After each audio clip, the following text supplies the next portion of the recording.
ఈ cloud computing గురించి explain జేయాలంటే, ఈవెన్ అది మనోళ్ళకి గూడా చాలా మందికి ఉపయోగపడుద్ది. ఇక్కడ బీటెక్ చదువుతున్న వాళ్ళకి ఎస్పెషల్‌గా ఇప్పుడు హైర్ స్టడీస్‌కి అమెరికా వెళ్దాం అనుకునుంటారు. లేదా కరెక్ట్. ఇక్కడే ఆపర్చునిటీస్ కోసం జూస్తా ఉంటారు ఇండియాలోనే.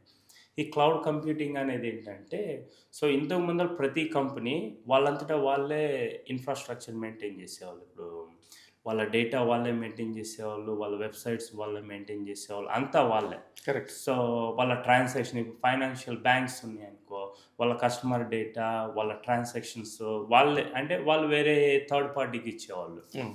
అంటే వాళ్ళ ఆన్ ప్రెమిస్‌లోనే అంటే వాళ్ళకొక బిల్డ్ చేశారు. ఒక బిల్డింగ్ చేసి అన్ని డిస్క్‌లు, ర్యాక్స్ అన్నీ పెట్టుకుంటారు గదా! సేఫ్‌గా అవును. వాళ్ళ డేటా.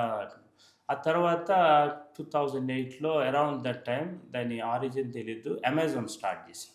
వాళ్ళు డేటా సెంటర్స్ బిల్డ్ చేయటం స్టార్ట్ చేశారు. కరెక్ట్. సో, అమెజాన్ స్టార్ట్ చేసినప్పుడు కంపెనీస్ వాళ్ళకి రావటం.